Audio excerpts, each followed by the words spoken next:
हाँ जी बच्चों, क्या हाल चाल है?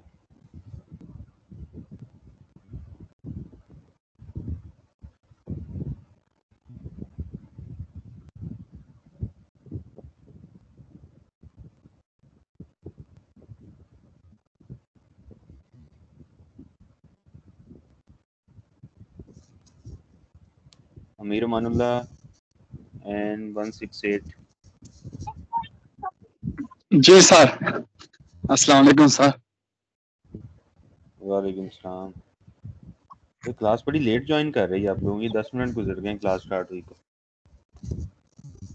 पता नहीं ये लड़कों को, अभी लिंक शेयर करता हूँ सर उसको। दे शुड बी रिस्पॉन्सिबल, आपका टाइम टेबल है ऑलरेडी। यू शुड नो कि 3 बजे क्लास शुरू होनी है।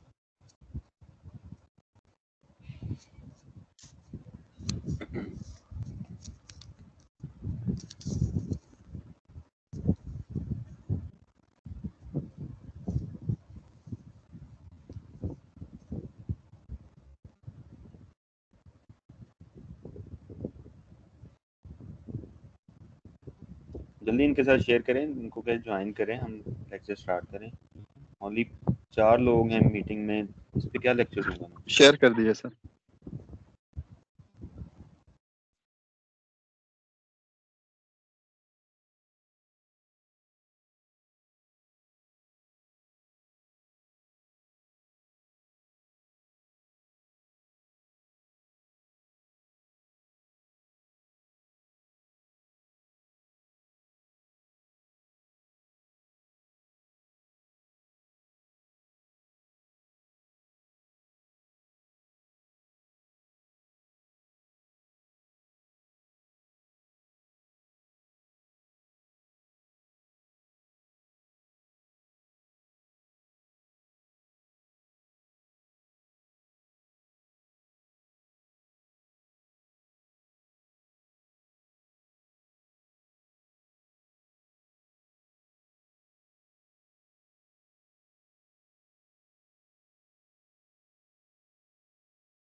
जी अमीर अमानुल्लाह, आप मुझे बताते जाएं कि आपको स्क्रीन नज़र आ रही है, पीपीटी नज़र आ रही है?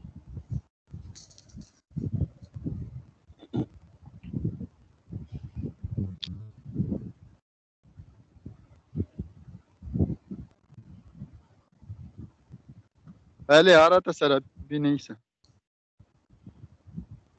कोई और फीडबैक दे। शायद नेट का मसला हो। आपके नेट का मसला है, इधर बिस्मिल्लाह। से अपलोडेड 06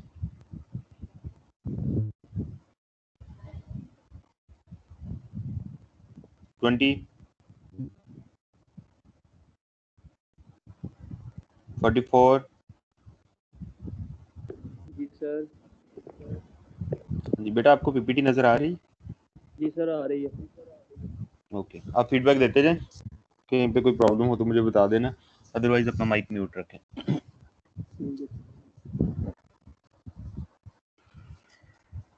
लेक्चर स्टार्ट करते हैं। आज का हमारा लेक्चर है क्वालिटी मैनेजमेंट सिस्टम्स के बारे में।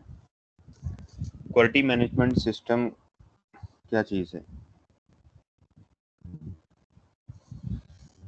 आपने ASTM पढ़ा है, ISO के बारे में सुना है, ISO 9000, 2001, ISO 14000, 14002।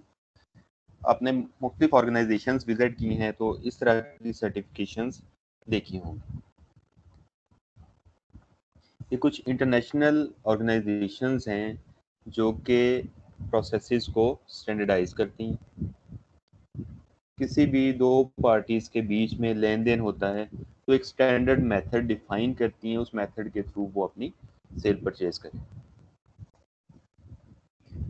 इसका पर्पस क्या होता है? एक कस्टमर है, उसने एक चीज़ बाय करनी है, बहुत सारे सप्लायर्स हो सकते हैं। इसी तरह से एक सप्लायर है वो बहुत सारे कस्टमर्स को अपनी चीज़ें सप्लाई करता है। तो थ्रू आउट द वर्ल्ड एक कनेक्शन कस्टमर और सप्लायर्स में बनता है। अब उस कनेक्शन में जो चीज़ लेनी है, जो चीज़ देनी है, वो किस तरह से देने वाले को पता चलेगा वो किस तरह की डिमांड कर रहा है, और लेने वाले को पता चलेगा कि मैंने जो डिमांड की वो चीज़ मुझे मिल रही है। उसके लिए प्रोसेस और टेस्टिंग और क्वालिटी को स्टैंडर्डाइज किया जाता है। स्टैंडर्डाइज करने का एक मेथड तो ये हो सकता है कि जो दो पार्टीज आपस में कॉन्ट्रैक्ट कर रही हैं, आपस में डील कर रही हैं, एक ने बेचना है दूसरे ने लेना है, तो आपस में एक दूसरे को समझा दें कि इस तरह की चीज़ चाहिए, तो वो वैसी चीज़ ही उसको प्रोवाइड कर दे, वो एक दूसरे को अंडरस्टैंड कर। लेकिन ओवर द वर्ल्ड ये चीज़ मुश्किल हो जाती है। जब सप्लायर बहुत सारे हों, कस्टमर बहुत सारे हों, तो फिर हर एक सप्लायर हर एक कस्टमर के साथ डील करके स्टैंडर्डाइज नहीं करता। उसके लिए थर्ड पार्टीज होती हैं, जैसे ISO है या ASTM है, वो कुछ स्टैंडर्ड डिफाइन कर देती है जिसके ऊपर कस्टमर और सप्लायर सारे अग्री करते हैं। जब उनको उसकी सर्टिफिकेशन मिल जाती है तो एग्जैक्ट श्योर होता है कस्टमर को ये वाला सप्लायर इस तरह की चीज़ सप्लाई करेगा। फॉर एग्जांपल आप सप्लायर हैं यान के, तो यान जब आपसे डिमांड किया जाएगा, कस्टमर आपको यान की कुछ स्पेसिफिकेशंस बताएगा। उसमें से एक मेजर स्पेसिफिकेशन है यान का काउंट। कस्टमर आपसे कहता है 16 का काउंट दो। अब 16 का काउंट आप कैसे मेजर करोगे? आपको कैसे पता होगा कि ये काउंट 16 का है? 16 तो एक नंबर है, उसके पीछे हिस्ट्री क्या है, उसका प्रोसेस किस तरह से होगा, तो वो प्रोसेस स्टैंडर्डाइज किया जाता है।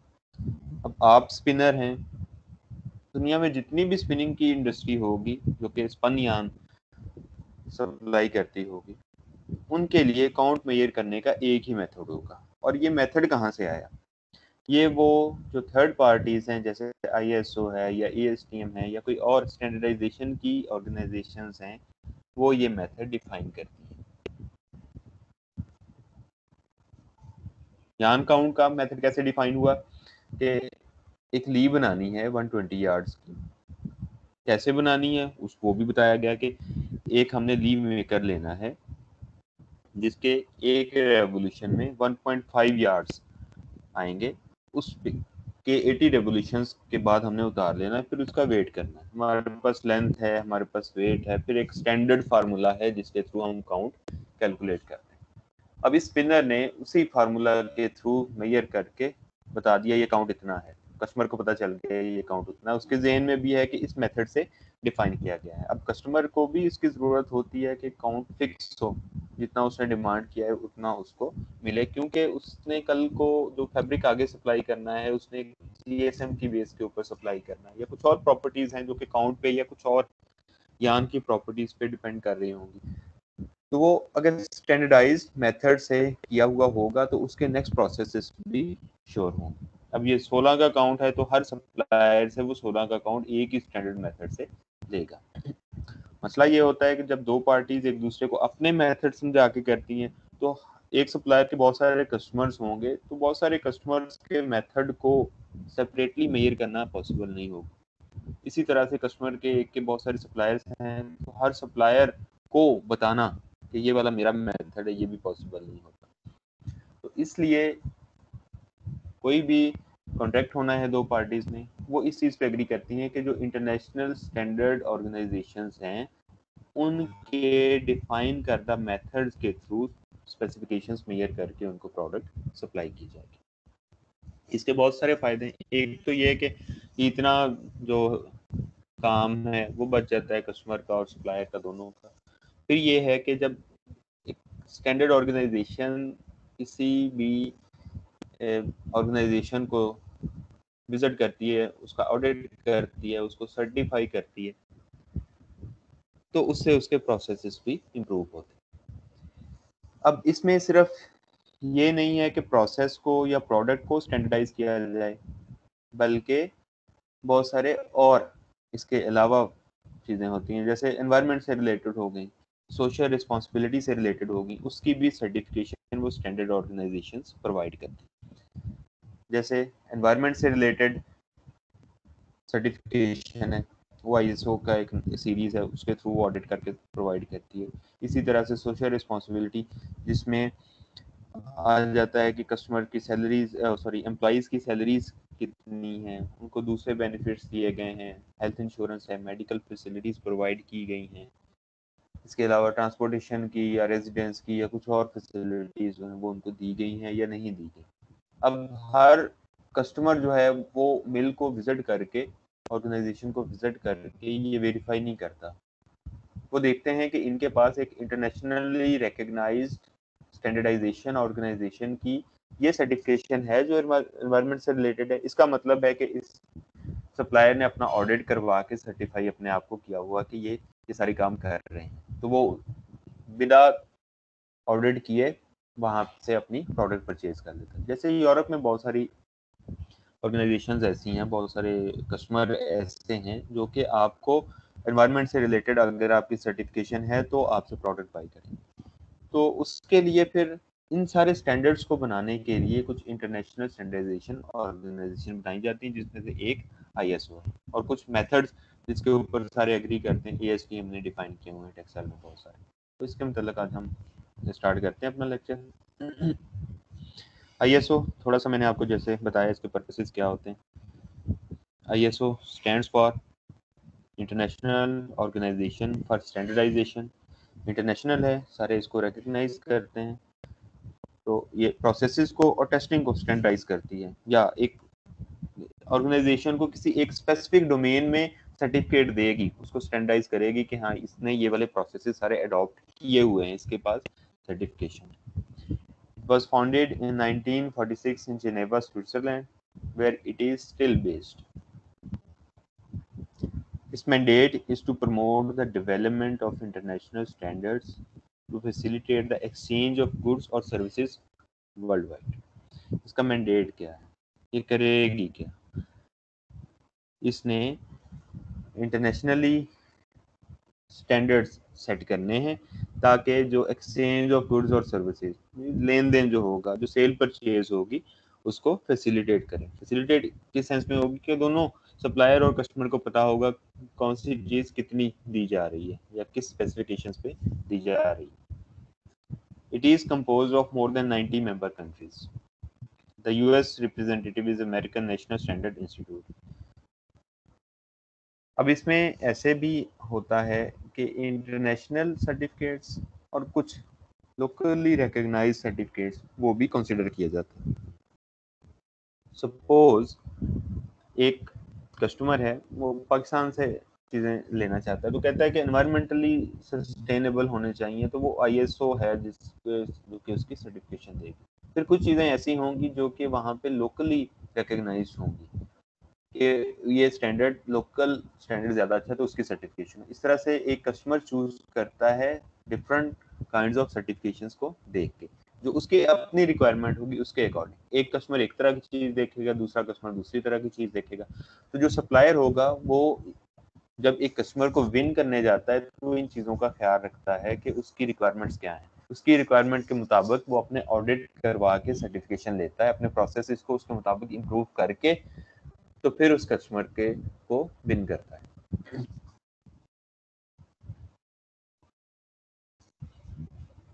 ISO technical committee developed a series of international standards for quality management system which were first published in 1987. ISO में एक टेक्निकल कमेटी है जिसने पहली बार अपनी एक सीरीज डेवलप की। ISO की बहुत सारी सीरीज हैं, थोड़ा सा आप इसको अंडरस्टैंड करें। ISO 9000, ISO 9001, 14000, इस तरह की बहुत सारी सीरीज आपको मिल जाएंगी। कुछ सीरीज ऐसी हैं जो कि जनरलाइज्ड हैं, हर एक ऑर्गेनाइजेशन के ऊपर वो वाली सीरीज के जो लॉज हैं वो एप्लीकेबल होते हैं, वो जनरल हैं। उसमें सिर्फ डेफिनेशंस हैं, उसमें सिर्फ एब्स्ट्रैक्ट चीज़ें बताई गई हैं कि इसके अंदर क्वालिटी मैनेजमेंट सिस्टम एग्जिस्ट करता है, इसमें क्वालिटी से रिलेटेड कोई प्रॉब्लम आती है तो ये एक्शन लेते हैं, अगर कस्टमर सेटिस्फाई नहीं होता तो उसके पीछे इन्होंने कोई प्रोसेस डेवलप किया हुआ है। इस तरह की जेनेरिक चीज़ें हैं। तो इस तरह की सीरीज हर एक के ऊपर एप्लीकेबल होते हैं, जिसको फर्दर ऑर्गेनाइजेशन खुद से ट्रांसलेट करती है अपने हिसाब से, अपनी प्रोडक्ट्स के हिसाब से। कुछ जेनेरिक इस तरह की होती हैं, कुछ होती हैं जो कि सेक्टर स्पेसिफाइड होती हैं। Sector means for example textile का एक सेक्टर है, ऑटोमोटिव का एक सेक्टर है, टेलीकम्युनिकेशन का एक सेक्टर है, तो वो वाली सीरीज उनसे रिलेटेड होती है। टेक्सटाइल से रिलेटेड अपनी होंगी, दूसरों से रिलेटेड अपनी अपनी होंगी। फिर उसके बाद कुछ सीरीज ऐसी हैं जो कि सेक्टर के बाद ऑर्गेनाइजेशन से रिलेटेड हो सकती हैं। टेक्सटाइल सेक्टर के अंदर स्पिनिंग से रिलेटेड हैं, या वीविंग से, या निटिंग, प्रोसेसिंग, गारमेंट्स, उनसे रिलेटेड सीरीज सेपरेट होगी। फिर कुछ ऐसे होती हैं जो कि ऑर्गेनाइजेशन स्पेसिफिक से डीप जाके मशीनरी स्पेसिफिक होती हैं, या प्रोडक्ट स्पेसिफिक होती हैं। कॉटन की प्रोडक्ट है, पॉलिएस्टर की प्रोडक्ट है, या इनका मिक्स है, तो उनसे स्पेसिफिक होंगी। फिर कुछ ऐसी होती हैं जो कि मशीन के पार्ट्स से स्पेसिफिक होती है। तो इस तरह से ये सीरीज इसकी बनाई गई। मींस जेनेरिक से लेकर बहुत डीप जाके पिन पॉइंट करते हैं किसी एक स्पेसिफिक चीज को, तो वो कस्टमर की रिक्वायरमेंट के मुताबिक फिर वो वाली सीरीज की सर्टिफिकेशन मिल जाती है। इसलिए हम कहते हैं ISO 9000 2001 सर्टिफाइड। तो वो स्पेसिफिक चीजें हैं जो कस्टमर की रिक्वायरमेंट होगी, उस रिक्वायरमेंट को फुलफिल किया जाएगा। The standards for example 9000, 9001, 9004 were intended to be advisory and were developed for use in two-party contractual situations and internal auditing। ये एक जेनेरिक ये वाले हैं स्टैंडर्ड्स। ये वाली तीनों सीरीज जेनेरिक हैं जिनको बनाया गया है, और ये two party contractual system situations में इसको अप्लाई किया गया, और इंटरनल ऑडिट के लिए। टू पार्टी कॉन्ट्रेक्चुअल सिस्टम क्या है? जैसा कि मैंने पहले आपको बताया कि इसमें थर्ड पार्टी जैसे कि ISO है, ये ऑडिट नहीं करती, ये सिर्फ उससे गाइडलाइन लेती है। ये तीनों सीरीज एडवाइजरी हैं, इनमें गाइडलाइंस दी हुई हैं। उन गाइडलाइंस को दोनों पार्टीज आपस में एग्री कर जाती हैं कि हमने इनको फॉलो करते हुए प्रोडक्ट सप्लाई करनी है और देनी है। उन एडवाइजरी सीरीज को या उन गाइडलाइंस को दोनों पार्टीज आपस में ऑडिट करके फाइनल करती हैं, थर्ड पार्टी उसको विजिट नहीं करती। तो दोनों देखती हैं, क्योंकि ये बहुत जेनेरिक होती हैं। कस्टमर और सप्लायर एक दूसरे को बताते हैं कि इस जेनेरिक गाइडलाइन का मतलब मेरे हिसाब से क्या है, वो उस हिसाब से फिर सप्लायर अपने आप को मेंटेन करता है। Now the standards have become universally accepted. ये वाले स्टैंडर्ड यूनिवर्सली एक्सेप्ट हो गए हैं। The fourth edition of ISO 9001 were released in 2008 and it replaces the third edition. ये just information है। ISO 9000 series, इसमें what is two party system, what is third party system, what is quality system registration, in questions को पहले हम address करें। To party system क्या है? थोड़ा सा मैंने आपको एक्सप्लेन किया कि इसमें थर्ड पार्टी इन्वॉल्व नहीं होती। कुछ गाइडलाइंस हैं जो कि हो सकता है किसी थर्ड पार्टी ने डिफाइन की हुई हो, उनको लेके कस्टमर अपने सप्लायर को बताता है कि इन गाइडलाइंस के अकॉर्डिंग आपका प्रोसेस होना चाहिए और प्रोडक्ट्स के ये स्टैंडर्ड्स होने चाहिए। तो वो दोनों आपस में एग्रीमेंट करते हैं। सप्लायर अपने प्रोसेस और प्रोडक्ट को उसके मुताबिक बनाता है, कस्टमर विजिट करके उसको फाइनल करता है और अपनी सर्टिफिकेशन उसको देता है कि हाँ मेरे लिए ये वाला सिस्टम ठीक है। This is two party system. जबकि थर्ड पार्टी सिस्टम ये है कि कस्टमर ने सप्लायर को बताया कि ISO या कोई और स्टैंडर्ड ऑर्गेनाइजेशन है, उसकी ये वाली सीरीज की आपके पास सर्टिफिकेशन होनी चाहिए। उसमें कस्टमर अपनी हेडेक नहीं लेता, वो सप्लायर को बता देता है। सप्लायर खुद से अपने सिस्टम को उसके मुताबिक मेंटेन करके ऑडिट करवाता है थर्ड पार्टी ऑर्गेनाइजेशन से। थर्ड पार्टी ऑर्गेनाइजेशन उसको सजेशंस देती है इम्प्रूवमेंट के लिए कि ये चीज़ें चेंज होनी चाहिए। फिर दोबारा से ऑडिट होता है चेंजेस करके। तो जब तक वो कंफर्मेबल नहीं होता अकॉर्डिंग टू द गाइडलाइंस, वो बार बार ऑडिट करके फिर उसको फाइनलाइज करते हैं। जब वो फाइनल हो जाता है, उसका सीरीज के अकॉर्डिंग उसके प्रोसेस और प्रोडक्ट हो जाती है, तो वो उसको सर्टिफाई कर देते हैं। जब सर्टिफिकेशन आ जाती है तो जो कंसर्न कस्टमर है वो फिर उससे अपनी सप्लाईज लेना शुरू कर देता है। तो this is third party system की तीसरी पार्टी आके उसको स्टैंडर्डाइज करती है। क्वालिटी सिस्टम रजिस्ट्रेशन, यही जो थर्ड पार्टी है वो उसको रजिस्टर कर लेती है अपने पास सर्टिफाई करने के बाद। जब सर्टिफाई हो गया तो इसका मतलब वो थर्ड पार्टी ऑर्गेनाइजेशन जो स्टैंडर्डाइजेशन करती है उसके साथ उसकी रजिस्ट्रेशन होगी। Assessment and periodic surveillance audit of the adequacy of a supplier's quality system by a third party who is a registrar। जो ISO है वो रजिस्ट्रार है, वो असेस करेगा बार बार उसकी क्लोज ऑब्जर्वेशन करने के बाद, उसके ऑडिट करने के बाद क्या सप्लायर का जो क्वालिटी मैनेजमेंट सिस्टम है वो अकॉर्डिंग टू द रिक्वायरमेंट्स है या नहीं। Registrar issues a certificate of registration to the supplier. जब उसने कंफर्म कर लिया कि इसका system according to the requirements है तो वो उसको फिर सर्टिफिकेट इशू करेगा।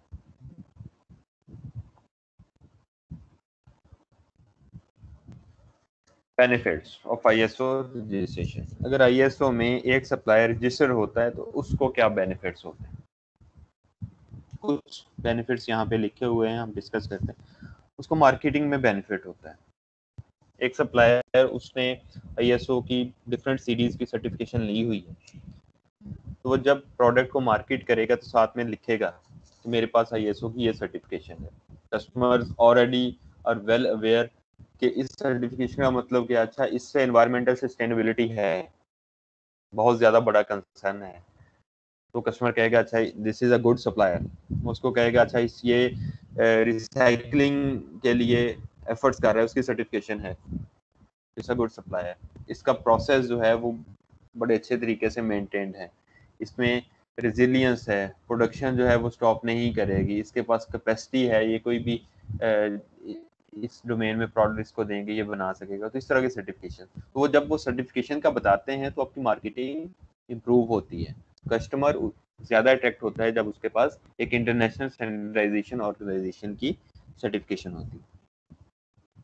कॉम्पिटिटिव एज, मार्केट में आपके कंपेटिटर्स हैं जिनके पास सर्टिफिकेशन नहीं है, आपके पास है, you are on competitive edge, आप उसका बेनिफिट लेते हो, आपकी प्रोडक्ट को ज़्यादा एक्सेप्ट किया जाता है, क्योंकि जब एक स्टैंडर्ड ऑर्गेनाइजेशन आपकी बन चुकी है, आपके पास सर्टिफिकेशन आ चुकी है, दूसरे के पास नहीं है, तो कस्टमर डेफिनेटली आपकी तरफ ज़्यादा अट्रैक्ट होगा, क्योंकि आपको आपकी तरफ से उसको ज़्यादा क्वालिटेटिव प्रोडक्ट मिल रही होगी।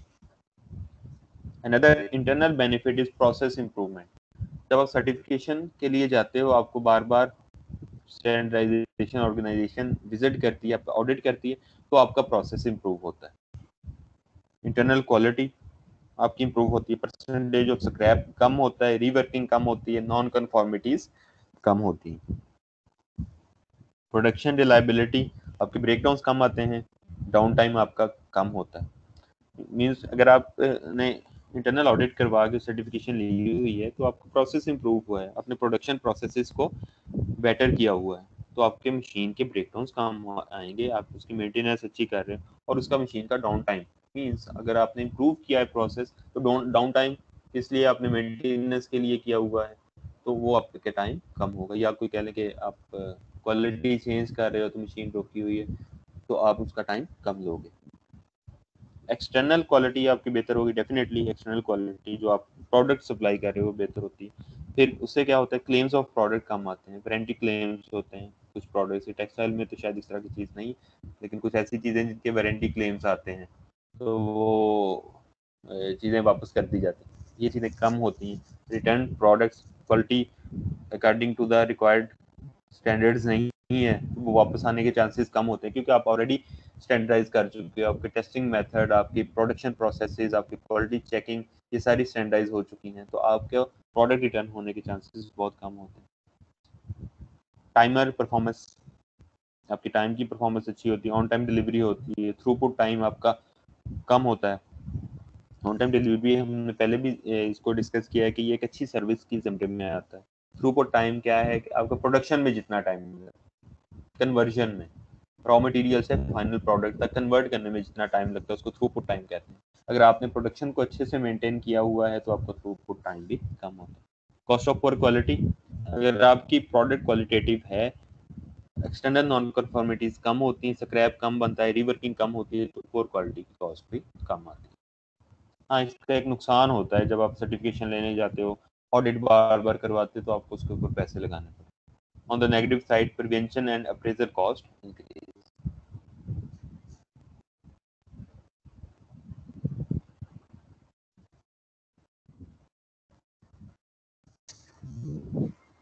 These are generic guidelines and can be adopted by any service or manufacturing organization. ये कुछ जेनेरिक चीजें हैं, ये वाली सीरीज, जिसमें ISO 9000 2005 इसमें डेफिनेशंस हैं,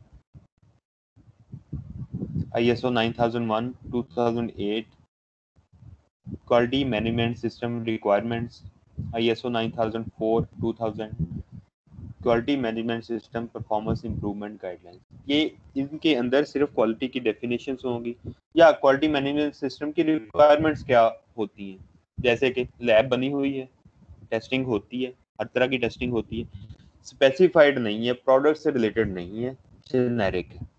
इसी तरह से प्रोसेस परफॉर्मेंस इंप्रूवमेंट के लिए उसमें गाइडलाइंस हैं, क्या आपकी परफॉर्मेंस इंप्रूव होती है, प्रोडक्शन इतनी ली जाती है, फिर क्या टाइम टू टाइम वो प्रोडक्शन इंप्रूव हुई है। तो इस तरह की चीज़ें हैं जो कि इन तीनों सीरीज में ये जेनेरिक हैं और हर इंडस्ट्री के ऊपर ये एप्लीकेबल। इनको डिटेल से हम जब पढ़ेंगे तब हम इसको देखेंगे इसमें है क्या चीज़। जब माइक किसी का ऑन है प्लीज़ उसको बंद करें।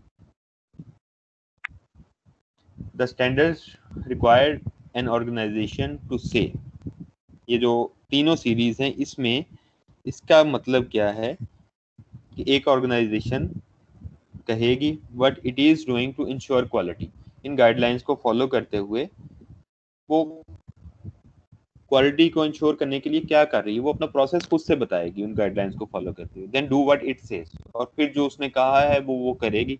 एंड फाइनली डॉक्यूमेंट और proof that it has done what it has said, तो जो उसने खुद से कहा है या गाइडलाइंस को फॉलो करते हुए अपना प्रोसेस डेवलप किया है वो उसने किया है।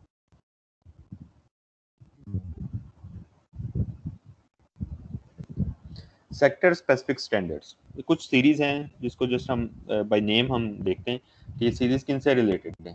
ISO की सीरीज है AS 9100, it is related to aerospace industry quality system. ISO और TS 16949, this is related to quality system automotive suppliers, means जो गाड़ियों वाले सप्लायर्स हैं उनसे रिलेटेड है। TL 9000 quality excellence for supplier of telecommunication forum. ISO IEC 17025 2005 is general requirements for competency of testing and calibration laboratories, means जो laboratory से मुतल्लक हैं वो इसमें होंगी। ISO 15189 2012 quality and competency in medical department, इससे रिलेटेड ये वाली सीरीज है। So what is the sector specific standard for textile और क्लॉथिंग इंडस्ट्री, इसको हम देखेंगे पढ़ेंगे। Just for a moment I would like to call roll number 61.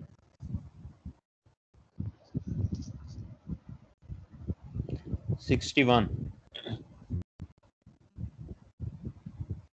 Can you listen me?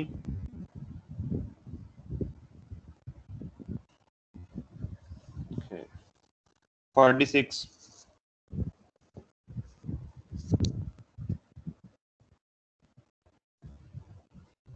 Lecture में मैं किसी का रोल नंबर पुकारूं, वो रिस्पॉन्ड नहीं करे, उसकी एब्सेंट लगेगी। और ये नहीं कि आधे घंटे के बाद रिस्पॉन्स है, ना हो उसी टाइम रिस्पॉन्स नहीं है उसकी एब्सेंट लग जाएगी।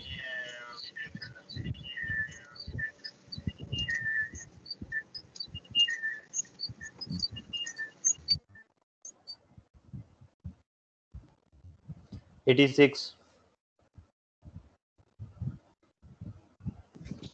सर हाँ जी बेटा, थोड़ा सा बताएं हमने अभी तक क्या पढ़ा।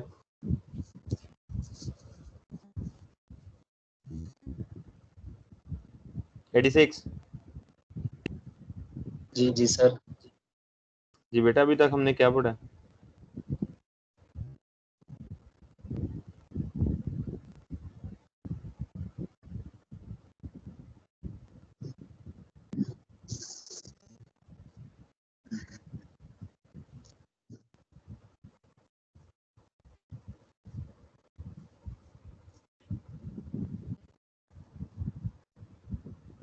So you are silent. 54.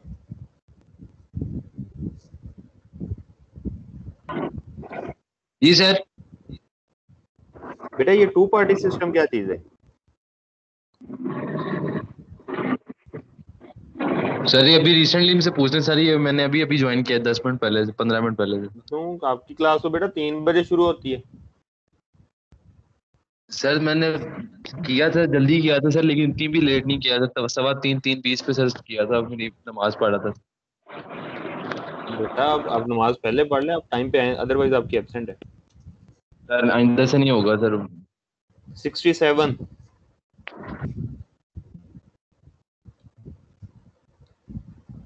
जी सर।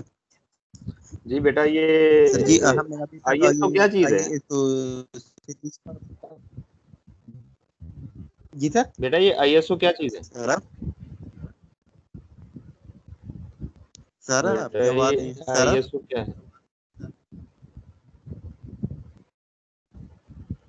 जिस इसका आवाज का मसला हुआ ना, मैंने एब्सेंट मार्क कर देनी।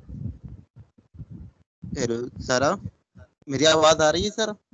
बेटा आ रही है आपकी आवाज।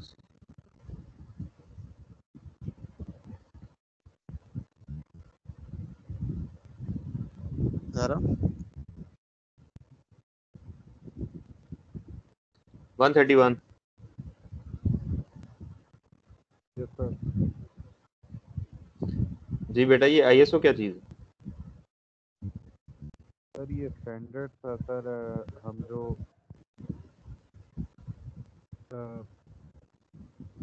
सर जो इंडस्ट्री में सर जो सिस्टम क्वालिटी सिस्टम वगैरह होता है सर, उसके लिए जो हम स्टैंडर्ड मार्क करते हैं सर।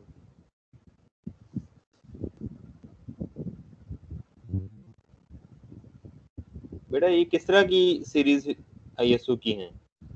कितनी कैटेगरीज होती हैं इसकी? सर 2 होती हैं। 2 होती हैं? कौन कौन सी होती हैं?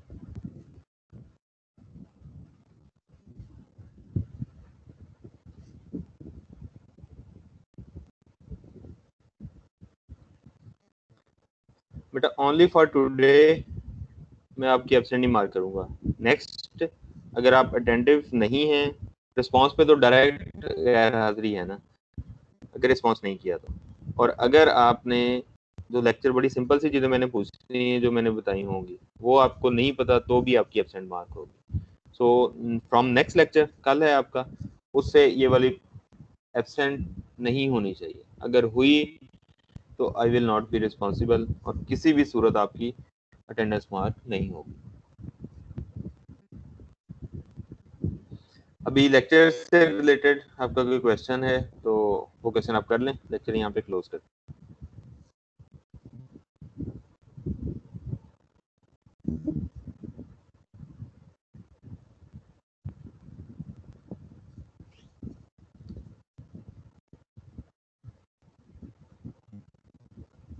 Excuse me sir. जी बेटा 54। सर ये प्लीज ISO वाली सीरीज बता दें सर, ये समझ नहीं लगी इसका पर्पस क्या है सर। बेटा लेक्चर सुना है सारा? सुना है सर। इसकी रिकॉर्डिंग दोबारा सुनना। ठीक है सर। क्वेश्चन वो करें जो ये ना हो कि रिपीट कर दें, रिपीट नहीं, क्वेश्चन रिलेटेड टू कंटेंट होना चाहिए। क्या आपने समझा है, उससे आगे कोई क्वेश्चन आपके जहन में आ रहा है तो चीज़ हो बता दी आपको, एक्सप्लेन करके अच्छी तरह से बताइए। If you question about that, it means आप जस्ट टाइम वेस्ट कर रहे हैं।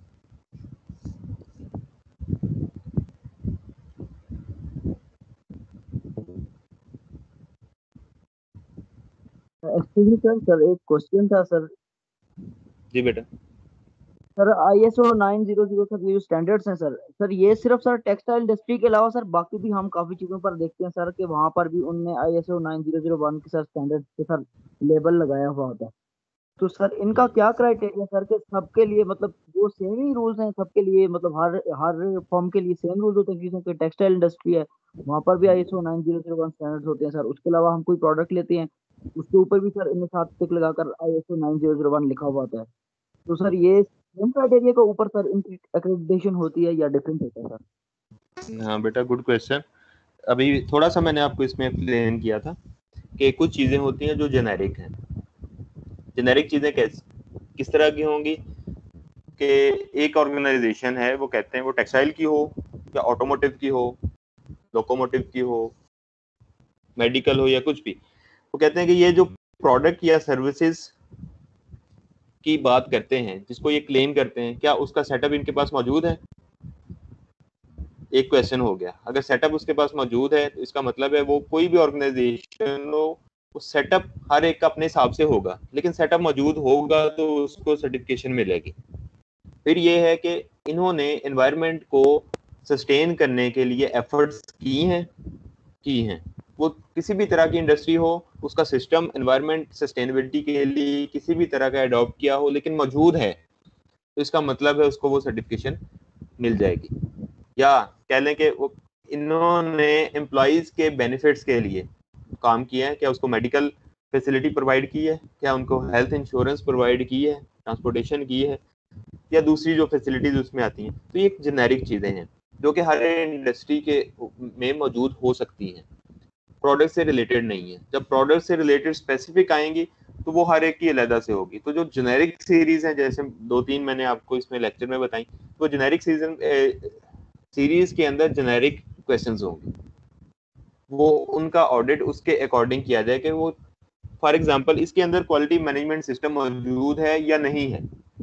टेक्सटाइल में टेक्सटाइल की लेबोरेटरी मौजूद है, विजिट करके ये बता दिया गया है कि वाली लेबोरेटरी मौजूद है, बस इतना काफ़ी है। अब वो लेबोरेटरी करती क्या है, टेस्ट किस तरह से करती है, इसके लिए और सीरीज होगी जो उससे प्रोडक्ट से और उस सेक्टर से स्पेसिफिक होगी। लेकिन जेनेरिक क्या है कि इसमें अंदर क्वालिटी मैनेजमेंट सिस्टम मौजूद है, तो वो टेक्सटाइल का है या कह लें कि कार बनाने वाली इंडस्ट्री है या मेडिकल है या कोई भी है, तो उसके अंदर ये चीज़ें मौजूद हैं तो उसको वो सर्टिफिकेशन मिल जाएगी। तो इस तरह की ये जेनेरिक सीरीज होती है, तकरीबन हर ऑर्गेनाइजेशन ले सकती है।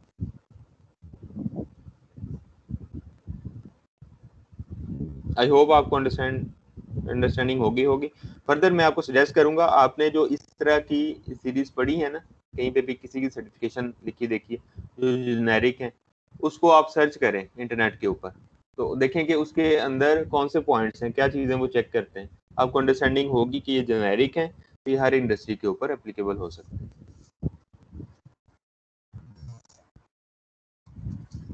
जी सर, ठीक है।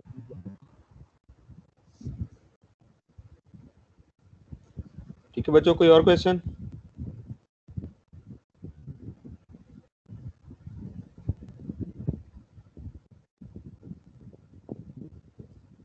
ठीक है, नेक्स्ट लेक्चर आपका कल है, कल इंशाल्लाह मिलेंगे टाइम पे। आप अपने सिस्टम ओपन करके बैठा करें, डोंट डिले, पूरा जो टाइम टेबल के अकॉर्डिंग है उस पर आपकी क्लास शुरू हो जाए करें। ठीक है बेटा, अपना ख्याल रखें, अल्लाह हाफिज़। अल्लाह हाफिज़। अल्लाह हाफिज। अल्लाह हाफिज़।